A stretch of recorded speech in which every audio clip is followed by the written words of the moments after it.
Hi, Penny. So good to see you. Hi. This is going to be fun. Yeah, I know. So much fun. I was like, oh, it's a rainy day here in Switzerland, but I get to hang out with Penny And all and afternoon. it's a rainy day in Florida, so here we Ah, are. there you go. It's very intuitive. Yeah.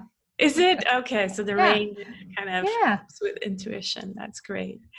Yeah, so we decided to partner on this and really have you back on my podcast, but we're also recording videos, so this will also go on YouTube. But you had this great idea to just kind of talk about the 7 Ps. We did the initial kind of session about more about your work and your books and the home frequency and all of that good stuff. And then you're like, hey, I think we can go really deep into all of the P's and talk about that. So that's what we're going to do. And I can't Yeah. wait. Yeah.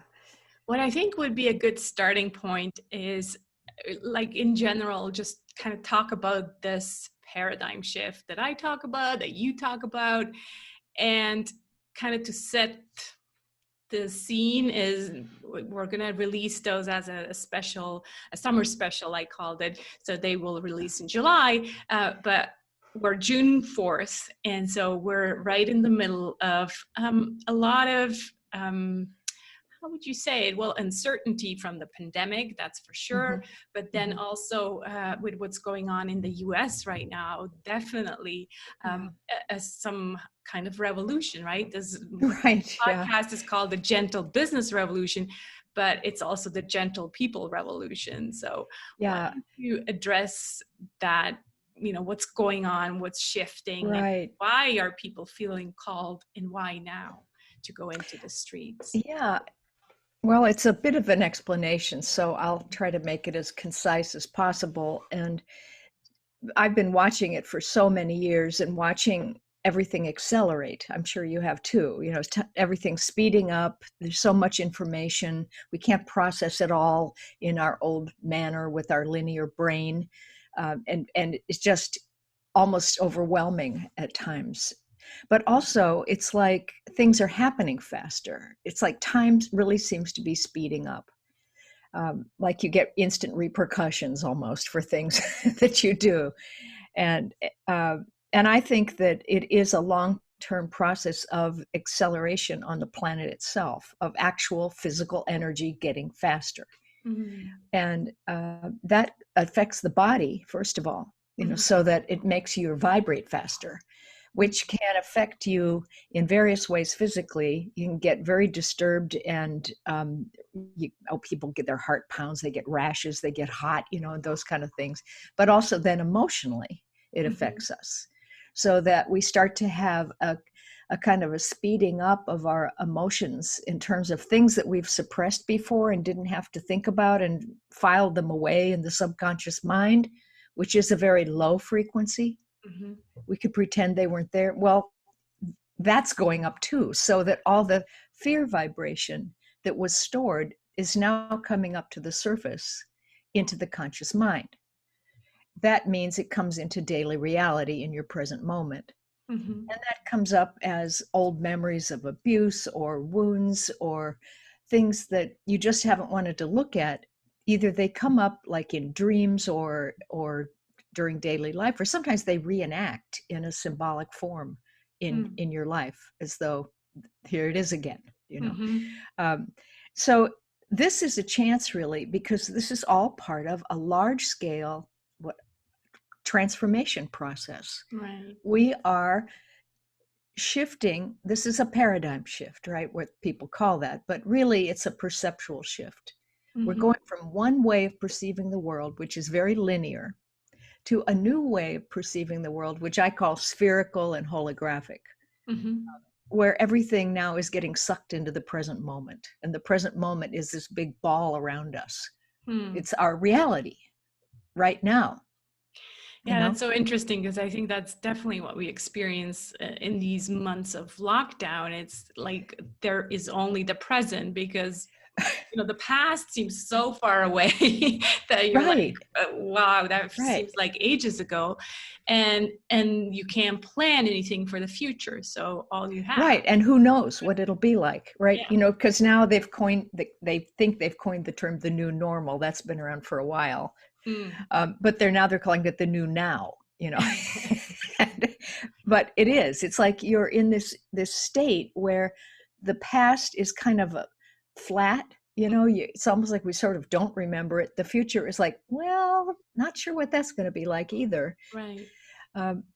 So yes, there's this time where we have the spaciousness to go into the inner world more, to see who we really are, really. Yeah. And to separate out it's like the junk calls or robocalls we get on the phone and the junk mail. We're trying to sort out the junk thoughts from the real true thoughts that come from the soul or from the core place of reality, which is, that's where the universal laws function so harmoniously. Yeah. When you live in there, things just work. The further away you get from that, the more snags you get. So, long explanation, but I feel like we are at a time where we are in a very intense process of clearing all that junk, all that clutter, because we have a sense that there's another way to be where it works better. It's smoother, it's frictionless. We can, we can materialize what we want. There's new ways of doing things, and we're getting the glimmer of that. Right. Especially people who've been on a kind of spiritual path for a while are really sensing that.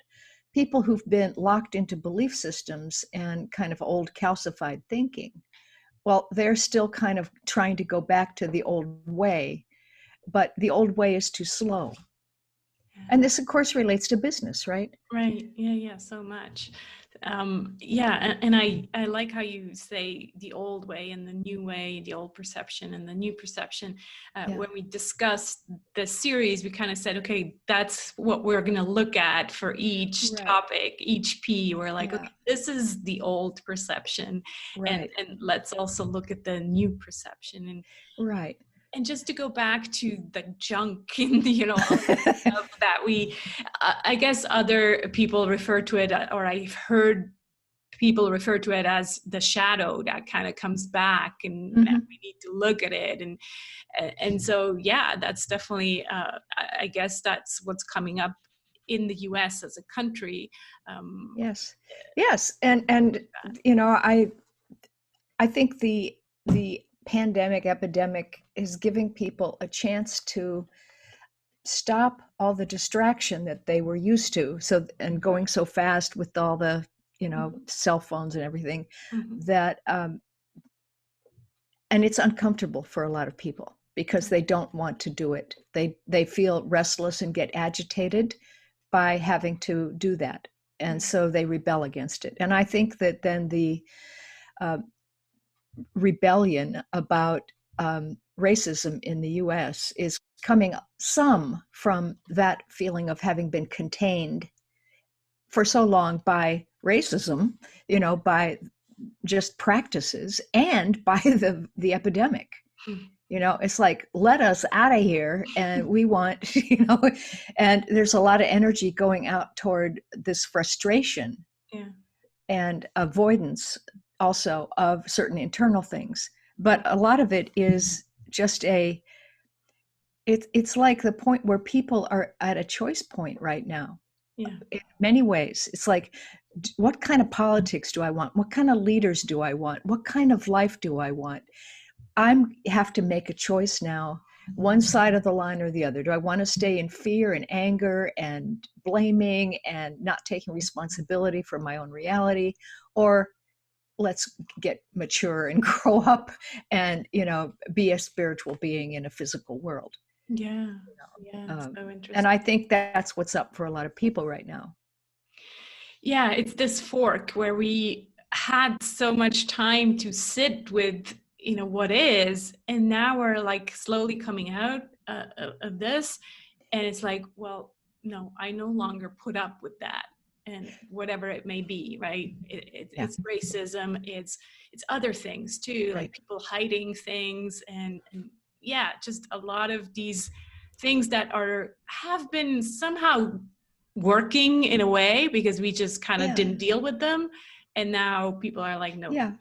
They're old habits, unconscious habits. You know, Yeah. remember that old movie with Albert Finney, I'm mad as hell and I'm not going to take it anymore. And everybody's screaming that out their windows. Yeah, it's kind of like we're at that point, getting at that point. Yeah. So, Yeah. and there's a lot of confusion still because this is a bridge time. You know, we're still kind of in the old reality because that's what we learned. And then we're sensing this other thing. And so we're in this kind of mushy, rubbery place where we're backsliding and going forward and, you know, in and out. And so there are all these conspiracy theories and all this stuff that can make us feel more comfortable by explaining it to ourselves in ways that appeal to us. It's so funny. I just had a guy on the phone yesterday, some insurance broker, and he's like, yeah, I have this theory. And he went into this thing. I'm like, whoa, where did that come from? But yeah, it's the left brain trying to make sense of it all. Yes. And part of this shift of paradigm, you know, I said it's perceptual. It really is moving from the left brain dominance, which is analytical and linear. It's logical and A, B, C, D, and there's a goal, another goal, another goal. It's along a line, and there's empty space supposedly in between the dots, you know, and it takes willpower to get from A to B, you know, and then it takes cleverness and all kinds of left brain methodologies in order to succeed. And that's kind of behind the old business paradigm. The new one, and I've been saying this for a long time, that we're moving from the information age to the intuition age, which is really kind of a parallel with shifting out of the left brain as our main mode into the right brain, which is, you know, the right brain is, there's no language there. It's all a direct immersion into the unified field. Right. Everything is there all at once. There almost is no sense of self there. The left brain's function is really to interrupt the right brain so that you can have a focal point, so you can have a sense of individuality or specific things. Otherwise, you just are part of everything. So, but when you want to access accurate information, now we have to go to the right brain, use our intuition, feel into things softly, not with this heart, like, is it proven, you know? No, just access, and then translate that back into the left brain to make sense of it and be able to describe it, but then let go again, go back into the right brain and intuition to access or see, well, how could I apply this? Just the same old way, or maybe a new way. Maybe there's some innovation here that I hadn't thought of before. So we have a working relationship between the two parts of the brain. And of course, also the right brain is so connected to the heart and the whole body and the sensational level of the body. It really feels directly connected with the field around it. It picks up energy waves, for instance. We get energy information. It's vibrational information, right? And we have to learn to translate that into meaning. Right. And that's part of a new skill set. Yeah. It's interesting. I write about this in the book that I'm working on, the Gentle Marketing book, where even in marketing, this applies, right? Until now, we were trained as marketers to use our left brain, like talk to the clients, give them facts and benefits and features and all these things, logical things that the left brain can understand. But what we're now being asked to do as marketers is also activate the right brain for the customer, because the conscious client that makes these decisions with the right brain. So is this offer beautiful? Is it aligned with my values? Is it aligned with my worldview? So those kind of things that the conscious client will check off, maybe, I don't know if consciously, but definitely will check those off. And then the left brain will say, yes, this is a good deal. Like, right. Yeah, I heard recently, how, we're jumping into marketing a little, but that how benefit points are personal, Mm-hmm. which would be what you're talking about. These are things you could feel. Yeah. Right. And weigh with your own body about how would that be for me? Ooh, that would feel good. Yeah. Yeah. Features are left brain. Yeah. And they said if you're approaching a highly intellectual audience, you work with features, Interesting. Yeah. right? They're not there yet. Yeah, right. But anyway, yeah. So we're having to do both now, really, Yeah. Yeah. and with a higher emphasis on personal connection. Mm-hmm. It's partly because of the internet and social media. People want to know things about leaders, for instance. Mm-hmm. They don't want just a leader over there separated from them that's anonymous figure. Right. They want to know something about their life and who they are, and they want to have a relationship Right. with Yeah. them. They want to be on the same level. That's right. Yeah, that's why I say the customer doesn't want to be king anymore. They're like tired of being kings and queens. They want to be on the same level to communicate with the. Yeah, that's a really good point. Yeah. So let's go into a bit the two first P's, right? Mm-hmm. Which are passion and personal power. So Yes. let's probably start with passion, because I remember you saying that, even for me, passion or purpose was kind of this thing on the list that you are supposed to have. After reading Simon Sinek's book, Start with the Why, I was like, oh my God, I don't have a why. How do I get a why? And it was like this other thing that someone had to do in order to be a good entrepreneur. So yeah. Tell us where this, again, it's probably left brain thinking, where this comes from, and yeah, ego, willpower, those are words that you mentioned. Right. Well, I think passion's a pretty inflated word, and the left brain loves inflation, right? Because if you identify with your left brain, that's ego. Yes. Right? Too much left brain, and you're so isolated from the world and thinking that it's all up to you and you're all powerful. So I steer away from that word almost totally, because if you drop down through the layers that are underneath passion, like I think if you're quiet and you go to the right brain and you start to feel what feels fun for me, what is coming out of my home frequency, which is to me, I call that, it's like how you feel when you're like the soul in the body, when you're just being really authentic and almost childlike in your enthusiasms and stuff, And so I think it starts with, you get glimmers and glimpses of certain kinds of action and experiences that you like to have. Then that maybe turns into curiosity, which is a kind of a forward moving thing. It's, oh, what about this? And then maybe that you start to explore that and it becomes an enthusiasm. Right. Which is like a warmth of like, yes. And it starts motive going.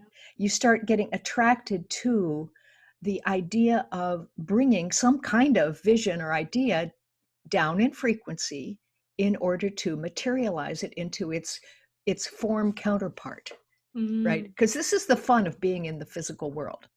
It's like, oh, I got an idea in the non-physical world. What would that look like in the physical world? How do I transpose it? Right. How do I drop it in? How do I make that happen? And that's the fun. Right. It's like playing in the sandbox. So, okay, enthusiasm, yes. And then we get into dropping it closer to the mind, where we can start to almost like say, well, it could happen maybe in these stages, or it might look like this when it's in form.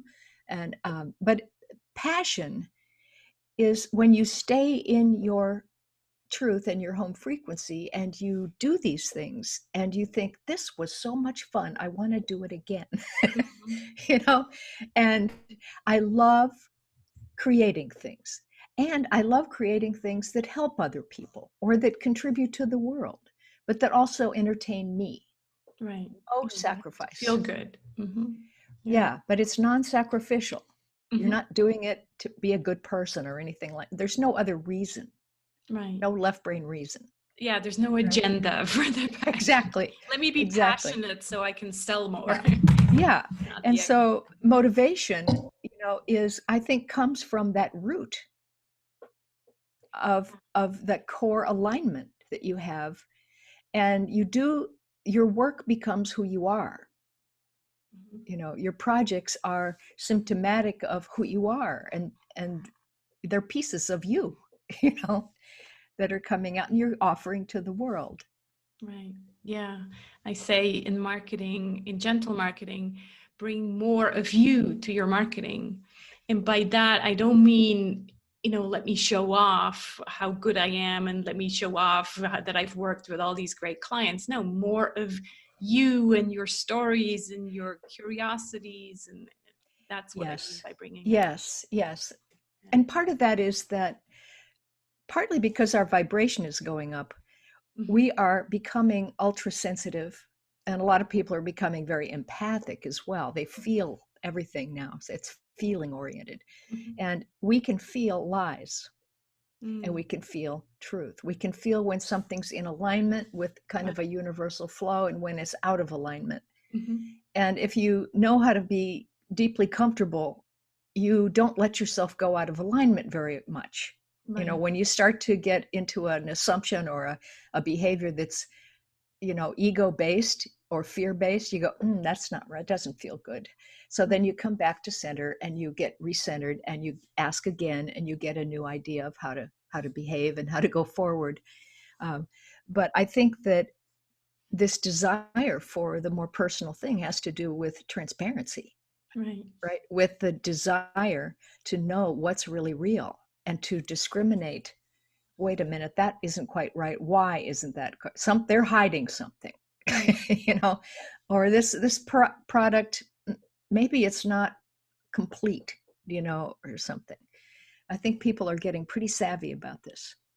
Yeah, it's interesting because authenticity has been a buzzword for several years now. Right. However, people kind of maybe misunderstood because the word by itself is a good word that it really means what it means. However, people thought, especially in marketing, they thought, oh, let me learn how to be authentic and let me kind of, do the things that authentic people do. But Right. that's there's just no way of learning a cookie cutter approach to being authentic. What it means Right. is learning more about you and your home frequency, probably. Right. Yeah, it's a feeling thing. And of course, the left brain doesn't come from feeling. It comes by analyzing and maybe having all those steps. So whenever something has to have a formula or a process that's, written down, it's all left brain kind of thing. Yeah. And And people love that though, right? It's oh like, yeah, what's people your who are in formula? that identity love that. Yeah. Yeah. Yeah. If we kind of bring this back together and we said we were going to look at the old perception and the new Right. perception, how would you wrap this up and say, look, With passion, passion. this is the old perception and this is now a new way of Yeah, well, I think the old way is, remember, when you feel like things are separate, like you're here and your goal is there, mm, over there, out in the outside world, which right. is seen as being separate from you. Mm-hmm. Now, that's the old way. The new way is you're in a big ball and nothing is separate from you. Right. Any possible reality is already there. Your goal is already done. It's already part of you, and it's easy. All right, but the old way, it's difficult because you have all this empty space to cross. You must use willpower, cleverness, any tools you can have, manipulation, whatever. Um, and so passion in that old way is like this, it's like the top level of motivation. It's like you have got to push really hard and be really turned on and be really contagious about the way you get across to other people, in order to be successful, in that definition. And it's all about willpower, Yeah. right? Yeah, inflation and willpower and this, like, got to be strong, got to, gear it up to overcome the inertia of everything, and so, and the new way, it's like there's no effort at all. It's who we are. We are made of enjoyment and love and compassion and all these wonderful things. It's so natural to be turned on about anything. It's more like, which choice can you make? Where Because did I I love go it with all. it? Yeah, you yeah. know? Yeah. So interesting. When I was looking for quotes about passion, I did find all these kind of older men. They were all men, right? They had have these famous quotes about, Right. passion is, hard work and play hard, work hard and then play hard or something like Yes. all these kind of Yes. old beliefs that's what we were taught, that this is what passion looks like. It's also about intensity. That's the Yeah. amplification of it. And I think that Yes. intensity, if you look at it, even that from the new perception, it's more about purity. It's not intensity. It's like, pushing hard, against something, like really get your force level up. In a more spiritual context or the new perception, it's more about being so in tune with higher understanding of how the universal laws work, which is the spiritual realm, and understanding how effortless it is, and being that, having memory of that, and then operating from that, and just having faith in that, because it's the truth. Yeah. And you don't have to push. Yeah. Obviously, you know that I'm, still kind of in the process of that as well, coming from this left brain brainwashing. And so every now and then I hear you talk and I'm like, yeah, I can understand Sort of get what it. you're saying, but I'm not there yet. And it's so interesting because when you said intensity, I'm like, yes, like that's another thing. Like, you hear startup people or entrepreneurs saying how passionate they are, and almost in the same sentence is like, I work 12-hour shifts, but it's okay because I'm so passionate. It's like your brain kind of builds this belief that passion means working 12-hour shifts. Yes. It's like we're brainwashed that passion means intensity and hard work. Right. Yeah. And the hard work comes out of that old idea about, I have to use willpower and force and everything to cross this space toward my big goal, Right. Which is separate from me. Right. And separation always causes that kind of false action, I guess you would say. False thinking, false action. Yeah. Anything else you'd like to add to passion? Passion. No, I think that does it for me. There's nothing wrong with really intense feelings of love, but I would call it ecstasy instead of, passion maybe, but it's all on the scale of feeling, right? Right. So the second P, maybe I can show my mandala so people kind of know what they're. Good idea. Yeah. So the second P is personal power. So what I did is basically I took the 7 P's of marketing, which is a concept that has been out there for a long time. And I looked at the P's and I said, okay, these are outdated. Let me update it. And, not having met you yet, but I kind of said, okay, we have to start with the inner. So this is kind of the inner work. Let's start with the inner work first, to figure out who we are, what our values are, our worldview, so that we can then bring that more into our marketing and resonate with the people, with our ideal clients, and then go into the doing mode. Got it. Yeah. So the second P is personal power, and pretty much it's your home frequency for me. Like personal power was my word for saying, let's find out who we are, how we are wired. Am I an introvert, an extrovert? What are my values and my worldview and all of that? So we talked about the home frequency, the way you see it in the previous episode. Yeah. And what we discussed when we discussed this, you were saying, well, it's interesting to use that word power, because again, it's a powerful word, and it's kind of like, maybe from the old perception. So ego driven and Right. let me power through this. Right. See, that's not Right. what I had in mind, but let's discuss this idea of Yes. power. Yes. Um, well, power by itself to me is another one of those words like intensity and so forth, where um, we usually think of it as power over, to overcome, to make something happen, make it happen with our willpower the way we want it to happen. But I think more it's now power to do things, power to the ability. It's an ability Right. to understand how to bring things into form through the power of attention. Right.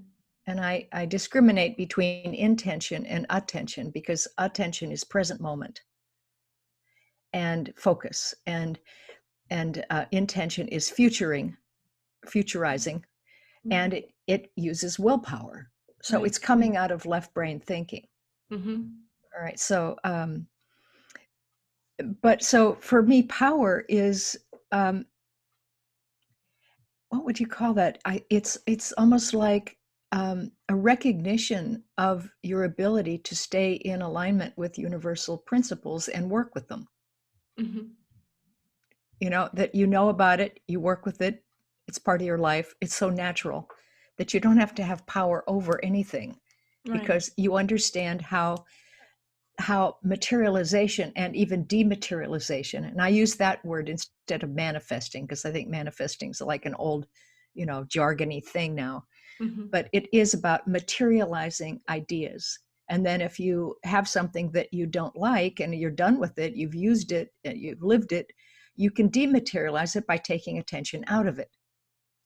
Right. So working with attention is like a powerful skill now, right? Because that helps you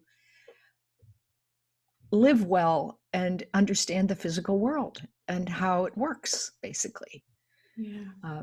And so personal power, though, I think you were right on understanding what the personal self is, what the individuality is. It's like the particle version of ourselves, and we have the field also. That's ourself too, the huge self. And but there's a sense that we have a story about ourselves that comes a lot from the left brain, again, from the amassing of incidents and things that happen to us, and what other people have told us about ourselves and how we look, and all, cultural mores and all this, that it's like a superficial thing. And if we identify with that and attach attention to that, then we become limited by that. Right. Right. I'm a this on the Myers-Briggs. I'm a this kind of the whatever, personality type. But you can shift yourself so easily by shifting attention into different feeling states. So you're not limited. Yeah.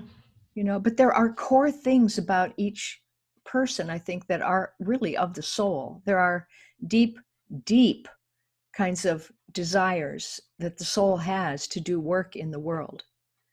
And it might be combinations of artistic stuff or mechanical things or spiritual things or educational things or whatever, that guide a lot of the decisions that you make in your personality. So to really have power, I think you need to stay in touch with that deeper level of soul's work. Right. Power also makes me think, obviously, of political power, systems power, and all of that.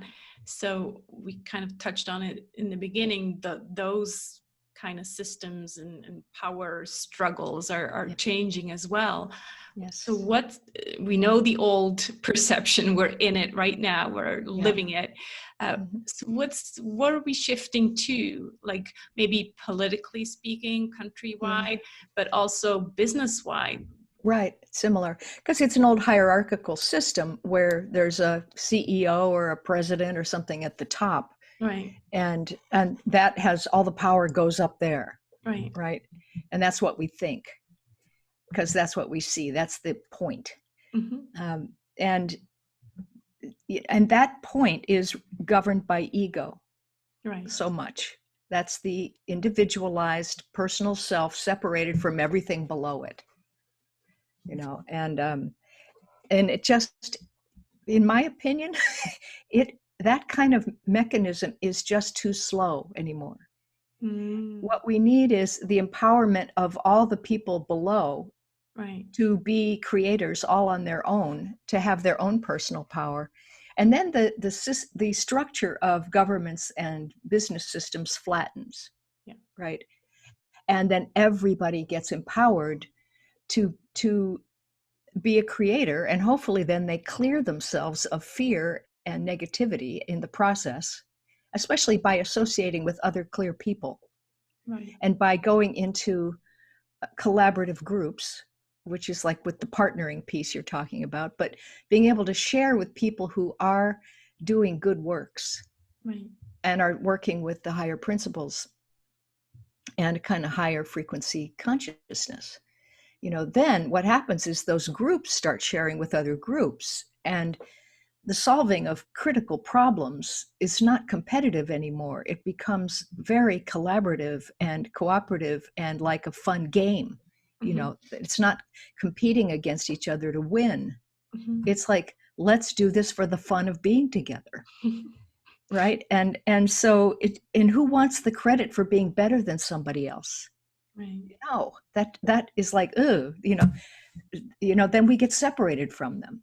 And we right, don't want to be separated from, and that's what's coming. right. And I'm seeing it starting now, especially now with so much on Zoom and on these, platforms where we can all have groups of people together. It's very interesting how that's affecting our consciousness now. Yeah. That's going to just multiply. And it's interesting also to see kind of the old hierarchical systems, the big companies where there is no attachment to purpose from any of the employees. You can tell that they are not as motivated as if there was some attachment to the purpose of the company. Right. Where there is some attachment to a common goal, even if the goal is not just profit but also purpose, or especially if then people want to work, even though they're now all working from home, there's less control. No, they work just as hard. That's right. Yeah, where that's the right. old system, people would be like, oh, let me just try to get away with not working and still getting paid. Right. And so yeah, it's really, when you're really getting those internal needs met, you don't have to rebel. yeah, right. And so that's a big waste of time, isn't it? To have to be in resistance and rebellion, it contracts your consciousness down. When you resist something, you're basically pulling all your energy in, and then you have no flow. Yeah. You stop your own progress. Right. And this is part of universal laws. It's like, how does energy work? How does consciousness work? Right. We're starting to understand these things and then changing our behaviors, accordingly. Mm-hmm. Yeah. Yeah. So, yeah, I think that, in business, we're already have been seeing new forms of business structure and, employee owned or shares of things and all of that. And, but we're still highlighting the sort of celebrity CEOs and all of that, Like you said, we're in a transition, and even though things are going faster, it will, still probably take a bit until we see more of the new. It's as though some people are really special and others are not. And I think we just, we have to see the specialness in everyone and raise it up. Right. Beautiful. I think this is a good point to close the passion and personal power, but we'll be back with more next week, and we'll record another one about, what did we say this? The next one was people. People, and then basically we'll go through all the P's.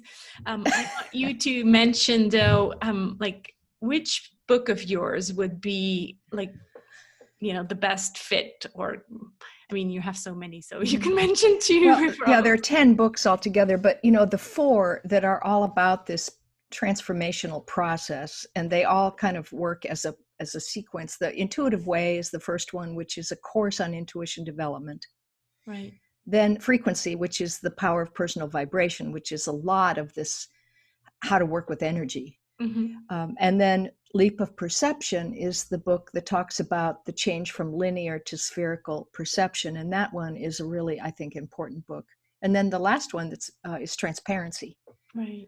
And so that's talking a lot about what's going to happen when we do clear fear and the new kind of intuition age starts to happen.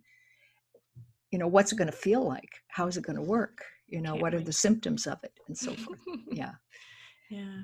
And so people can find those on Amazon, but do also mention your website so people can. My website is just my name, pennypeirce.com, and it's PENNEYPEIRCE, Penney Peirce. Wonderful.